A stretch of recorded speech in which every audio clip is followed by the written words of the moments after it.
Code with Daniel channel में आपका स्वागत है। और हमने पिछले सेशन में पढ़ा था कि कीवर्ड्स क्या होते हैं। तो आज के सेशन में हम फंडामेंटल में थोड़ा सा आगे बढ़ेंगे और आज के सेशन में हम तीन चीज़ें पढ़ेंगे। पहले आइडेंटिफायर्स, आइडेंटिफायर्स क्या होते हैं, उसके बाद वेरिएबल्स और एक फंक्शन है पाइथन का जिसको कहते हैं टाइप फंक्शन, उसको पढ़ेंगे और देखेंगे कि इसका यूज़ क्या है।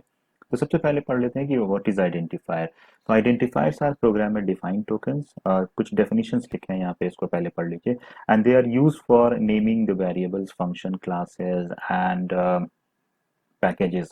तो प्रोग्राम में प्रोग्रामर्स जितनी भी चीज़ें खुद बनाता है, डिफाइन करता है, उसको आइडेंटिफायर्स कहते हैं, चाहे वो वेरिएबल बनाए, फंक्शन बनाए या फिर क्लासेस बनाए। और उन आइडेंटिफायर्स के लिए कुछ वैलिड रूल्स बताए गए हैं, नेमिंग कन्वेंशन बताया गया है कि आप क्या क्या क्या चीज़ें उस नाम के अंदर रख सकते हैं। तो लीगल रूल्स ये है कि आप आइडेंटिफायर्स में अल्फ़ाबेट्स यूज़ कर सकते हैं, डिजिट्स यूज़ कर सकते हैं और सिर्फ एक स्पेशल कैरेक्टर अंडरस्कोर यूज़ कर सकते हैं। अंडरस्कोर के अलावा कोई दूसरा स्पेशल कैरेक्टर यूज़ नहीं होगा। तो अल्फ़ाबेट्स में आप लोअर केस लेटर और अपर केस लेटर यूज़ कर सकते हैं, कोई फ़र्क नहीं पड़ता। डिजिट्स यूज़ करेंगे यानी 0 to 9 वाला यूज़ कर सकते हैं और अंडरस्कोर।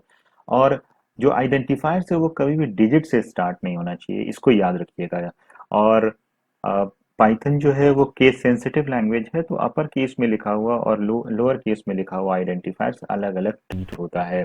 और जो लास्ट पॉइंट है, जो बहुत इंपॉर्टेंट है, जो आपको याद रखना है, वो ये है कि आइडेंटिफायर्स जो है वो कीवर्ड्स नहीं हो सकते हैं। तो इन रूल्स को याद रखिएगा, तो मुझे नहीं लगता कभी भी कोई प्रॉब्लम आएगी। इसके बाद है वेरिएबल्स। वेरिएबल्स क्या है? डेफिनेशन कहता है कि variables are named location in memory that are used to hold a value that may be modified by the program. तो जब भी आप किसी वैल्यू को स्टोर करना चाहते हैं तो आपको उस वैल्यू को किसी न किसी मेमोरी एड्रेस पर स्टोर करना होता है। और वेरिएबल्स उस मेमोरी एड्रेस का नाम होता है जो अपने प्रोग्राम में हम लिखते हैं। और वेरिएबल जो है वो आपके प्रोग्राम में अलग अलग टाइम पर अलग अलग वैल्यूज रख सकता है, इसीलिए इसका नाम वेरिएबल है, दैट कैन बी वैरी। और वेरिएबल नेम जो है वो एक वैलिड आइडेंटिफायर होना चाहिए, क्योंकि वेरिएबल्स आप बनाएंगे, ये प्रोग्रामर का टोकन होगा। तो ये एक वैलिड आइडेंटिफायर होना चाहिए। वैलिड आइडेंटिफायर के रूल्स मैंने अभी आपको बताए हैं कि मतलब can be a group of both letters and digits, but they have to begin with a letter और एन अंडरस्कोर। डिजिट से स्टार्ट नहीं होना चाहिए। और वेरिएबल्स जो हैं वो कीवर्ड्स नहीं हो सकते हैं। ओके। सो जैसे अगर आपको वेरिएबल डिक्लेयर करना हो तो वेरिएबल बनाने के लिए सबसे पहले आप वेरिएबल का नाम लिखेंगे और वैल्यू लिखेंगे। पाइथन में आपको यहाँ पे डेटा टाइप्स वगैरह बताने की ज़रूरत नहीं पड़ती है, तो ये दो पॉइंट पढ़ लीजिए। You don't need to specify the type of variable because Python is type infer language. Type infer language का मतलब होता है कि जब आप किसी वैल्यू को किसी वेरिएबल में स्टोर करेंगे तो वो वेरिएबल उसी टाइप का ऑटोमेटिकली बन जाता है, इसीलिए इसको टाइप इन्फर लैंग्वेज कहते हैं। फॉर एग्जाम्पल, जैसे मान लीजिए मैंने यहाँ लिखा नेम इज इक्वल दानियाल लारी, तो मैंने यहाँ नेम में क्या स्टोर किया है? नेम में मैंने स्टोर किया है एक स्ट्रिंग वैल्यू। स्ट्रिंग वैल्यू हमेशा double inverted comma, single inverted comma या ट्रिपल इन्वर्टेड कॉमा में लिखा जाता है। अभी फिलहाल इतना याद रखिए। तो मैंने एक नाम बनाया, नेम वेरिएबल बनाया और उसके अंदर वैल्यू दिया दानियाल लारी। तो ये आपका आइडेंटिफायर है और ये आपका वो वैल्यू है जो उस मेमोरी एड्रेस पे स्टोर होगा, जिसको नेम आइडेंटिफाई करेगा। तो मेमोरी में कुछ ऐसा रिप्रेजेंटेशन बनता है, ये एक एब्स्ट्रैक्ट रिप्रेजेंटेशन है, मैं आपको दिखा रहा हूँ कि कोई मेमोरी एड्रेस होगा। ये मैंने कोई एक रैंडम नंबर लिया हुआ है और ये मेमोरी एड्रेस आपके कंप्यूटर में है और यहाँ पर एक वैल्यू स्टोर हुई, दैट इज दानियाल लारी।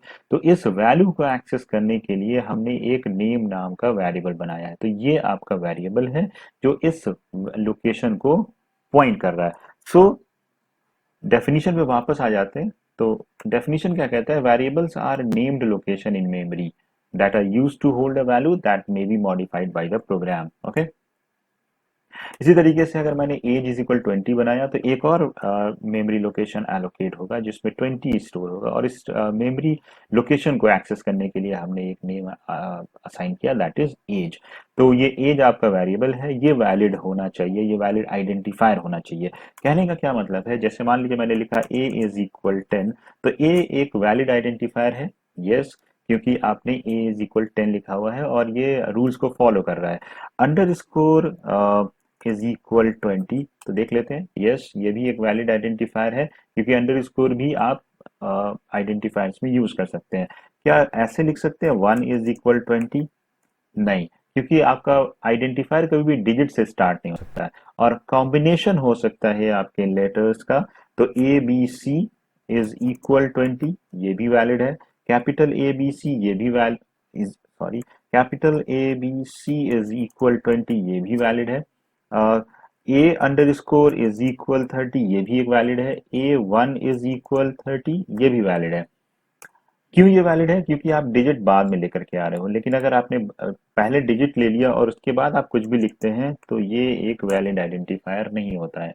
तो याद रखिएगा कि वैलिड आइडेंटिफायर्स के रूल्स जो है उसको याद रखना है जब भी आप वेरिएबल, फंक्शंस या क्लासेस या मेथड्स वगैरह बनाते हैं तो। और जब भी आप कुछ ऐसा लिखेंगे ये एक वेरिएबल बनेगा, और वेरिएबल जो है मेमोरी लोकेशन को पॉइंट करता है। इसी तरीके से अगर आपको सैलरी बनाना है, टैक्स रेट आपको डिफाइन करना है, तो आप इस तरीके से अलग अलग वैल्यूज को बना सकते हैं।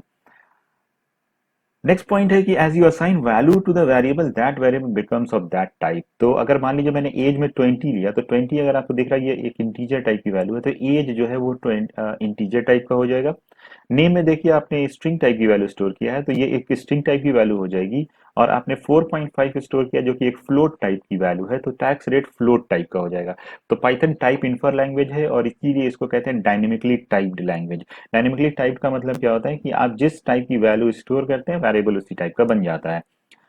अगर ये चेक करना हो कि किसी एक वेरिएबल का टाइप क्या है, कि जैसे मान लीजिए एज = 20 आपने लिखा, लेकिन आपको ये पता नहीं है कि एज का टाइप क्या है, तो उसके लिए आपको पाइथन एक फंक्शन देता है जिसको कहते हैं टाइप। टाइप में आप अपने वेरिएबल का नाम पास कीजिए, आपको ये बता देगा कि उस वेरिएबल का टाइप क्या है। जैसे मैंने लिखा नेम = प्रोविस एप्स, तो अब मुझे ये चेक करना है कि इस नेम का टाइप क्या है, तो मैं लिखूंगा टाइप और उसके अंदर नेम पास कर दूंगा। तो जैसे मैं ये इसको रन करूंगा ये मुझे बता देगा कि इसका टाइप है str। ओके, ये क्या लिखा हुआ है क्लास, ये बाद में बताऊंगा। तो क्लास str टाइप की ये वैल्यू है। So type of name is string. Similarly अगर आपको एज = 20 की वैल्यू का टाइप पता करना हो तो लिखेंगे टाइप एज, तो ये आपको बता देगा कि इसका टाइप इंट है। ओके, तो type of age is int. Similarly tax rate = 4.5 लिखा और आपको ये पता करना है कि ये 4.5 किस टाइप का है, तो आप यहाँ पे लिख सकते हैं टाइप और टैक्स रेट। आपको ये बता देगा कि इसकी वैल्यू फ्लोट टाइप की है। ये बहुत यूजफुल है, इसकी ज़रूरत हमें पड़ती है जब हम कुछ टाइप को मैच करने के बाद अपने कोड को एग्जीक्यूट करना चाहते हैं। तो आपको ये पता होना चाहिए कि टाइप कैसे पता करते हैं।